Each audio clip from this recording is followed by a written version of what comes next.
What's up, guys? It's been a little while, and I wanted to share on what it's like to be diagnosed ADHD in dating. This was something very different for me. It became an addiction. The stimulation was almost too much. It was almost like a sensory overload. Learned all about object permanence. And in a way, it was almost a complete and utter nightmare, but we made it through it. If you're new to the channel, hit the like and subscribe button. I'd love to have you along for the journey. If you're new to the channel, hit the like and subscribe button. My name is Eric. I'm diagnosed with ADHD, PTSD, GAD, and MDD. Those are my diagnoses. I lost my wife and father to suicide in 2015, 2017. I attempted suicide, and I've struggled with cocaine and alcohol addiction. I share a lot because of just what I've been through so that nobody goes through life alone, because that's the worst feeling in the world. And just recently, I got divorced last year and separated in September of last year. One of my biggest goals that I had was, just because of the mental state I was in and what I've been going through, I wanted to take a year off and really work on myself. And I know that everyone says that, I'm gonna work on myself, I'm gonna work on myself. Like, I really wanted to come up with some clear-cut goals. I wanted to get healthy and lose weight. I wanted to find out what made me happy inside. So I wanted to take a year off of dating. Moved up to Idaho, been in Idaho now for a little over a year. When I got here, I had all these different adventures planned, and I found as these adventures go, you kind of want somebody to do these adventures with you. So what do you naturally do? Well, you're new. How do you make friends? Next thing you know, I'm on dating sites. Being ADHD, you don't just do one, you do them all, because we need instant results. So what did I do? I downloaded Tinder, Bumble, Hinge, Plenty of Fish, Facebook dating, all of that. I'm on it all. And the stimulation that your brain gets from it, it's extremely stimulating. It's extremely visual, and it stimulates your senses to a tremendous point. The flip side, though, of especially being ADHD is we're very impulsive. We don't sit back and think anything through. We almost get what's called object permanence, which is, if it's not in front of you, forget about it. I'll share about that in a second. But the biggest is that stimulation. We thrive on stimulation, and we thrive almost on impulsiveness. So what you find yourself doing is, as you have downtime and you don't know what to do with this downtime, you find yourself instantly going to your phone. It's very stimulating, it's very quick and easy, and next thing you know, you're just swiping. And as you're swiping, as soon as you match with somebody, you get this dopamine rush. And next thing you know, you're going, oh my goodness, I matched with this person, and now you start talking to them. But one isn't good enough. You need more. So you just keep swiping as you're talking, as you're swiping, as you're talking. And next thing you know, you literally build up this roster. I thought it was always funny when I hear people talk about a roster. I'm like, there's no way. That's wrong. I understand now. With ADHD, I understand about a roster now. Because you are constantly seeking that stimulation. And if something gets boring to you, it's at your fingertips. It's like an ADHD person's worst nightmare. Because if you're bored, you can instantly drop onto the next. And you do that. At least I did that. And who knows, maybe it makes me completely weird and crazy. But I found myself seeking that stimulation. I needed this to be just mentally stimulated. And if I was talking to somebody and they weren't going back with me as quickly as I was getting back to them, oh my goodness, I'm over it, onto the next. Because it was constantly feeding my brain of this high. And then as soon as that high got to a certain point, it would start to go low. And all I wanted was that stimulation.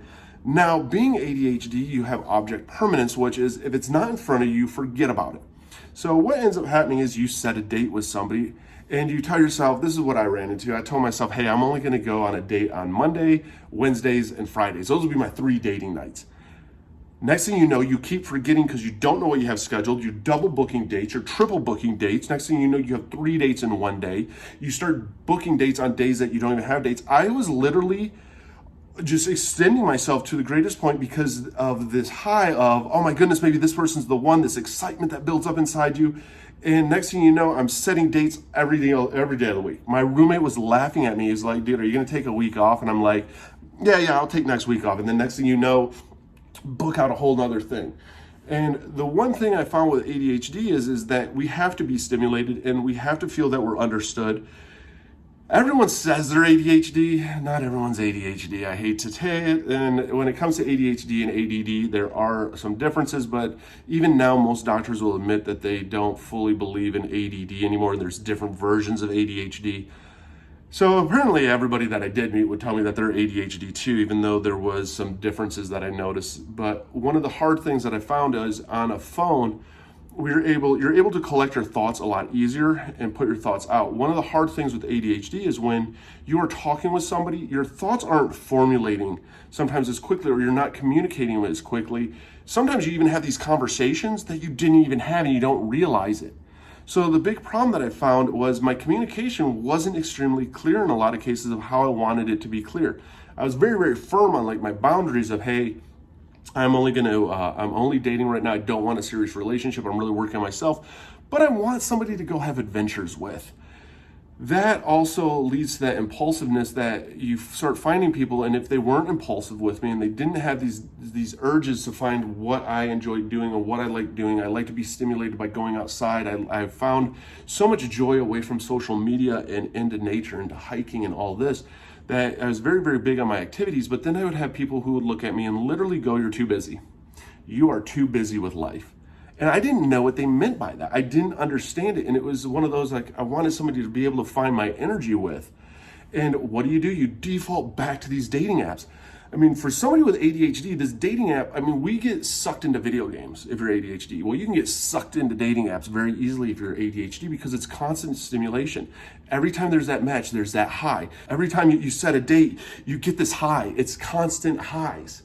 And that's one of the challenges that you have to almost overcome. Like, I had to really start making sure I was taking my Adderall while I was dating, because if I wasn't taking my meds, all I found myself doing was my thought process just was not clear. It was almost like I was playing a video game, not realizing that this is my life and other people's lives, and extending myself to the point where it kind of became this nightmare. It was like this curse. And it was like I couldn't help myself, because it became this default of, if I got bored, what do I go to? I go to swiping. I go to talking to people. And don't get me wrong, I met a lot of great people doing it. I mean, dating when you're ADHD is fun because you find that a lot of people go, "Hey, you have a lot of life in you." And it's like, yeah, I do. I got a lot of energy and it's a lot of fun to be around. And I can come up with really wacky and crazy ideas.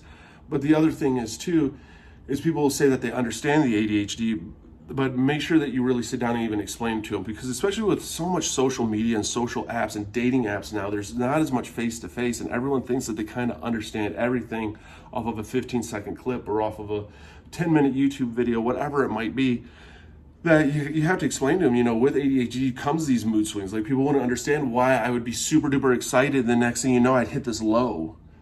And that's kind of how ADHD works, is you have these different shifts. Like, I would try to explain to people that, how my ADHD is, time's really important. If people weren't time sensitive, I would get really kind of frustrated, and I'd even blow people off, and they're like, "Hey, wow, you're kind of a jerk." And I'm like, "No, you don't understand how my effects of ADHD are. Is I'm very competitive. I have people tell me that you're too competitive.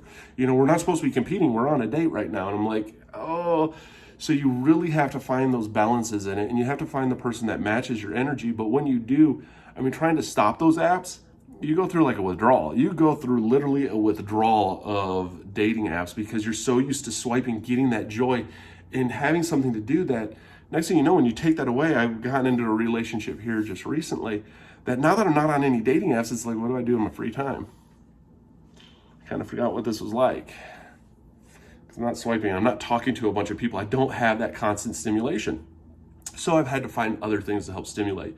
Went back to doing social media, went back to doing more things outside, keeping in step with, getting fit, going to the gym, going and meeting people, hanging out with friends. So you have to almost find something to bridge that gap, because you almost get like this low where it's like, what do I do now? You had so much stimulation in your brain from all this different dating, that now that the dating's gone, because you have settled into a relationship. I made it my 1 year, got into a relationship. I'm very, very happy with my relationship too. My girlfriend's pretty amazing.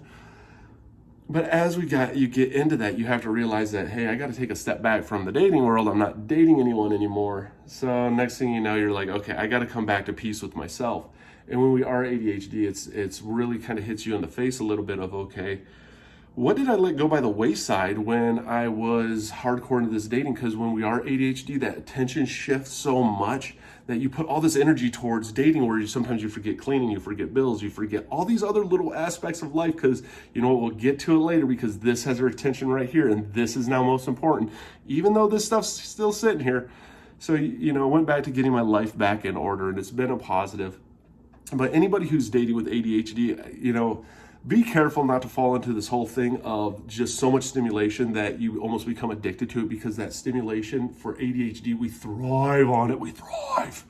So be wary of that stimulation and be very open about people about what ADHD is. Make sure that they're kind of educated on it, because a lot of people don't fully understand ADHD. They're like, oh yeah, I get it, you're like hyper and stuff. And it's like, no, that's not what ADHD is. Hyper is not a part really of ADHD. It's more of our thought process and a bunch of fireworks going on and can't control our thoughts. So you got to make sure that they understand what ADHD is. And when you are with somebody, make sure that your communication is really firm. But for anybody out there, going through and dating, hey, I wish you luck. Have fun. It's a different world out there than what I was used to. Hit that like and subscribe button if you're new to the channel. You know what? Got more videos coming. Love sharing this stuff. And hey, you're amazing. So don't ever forget that.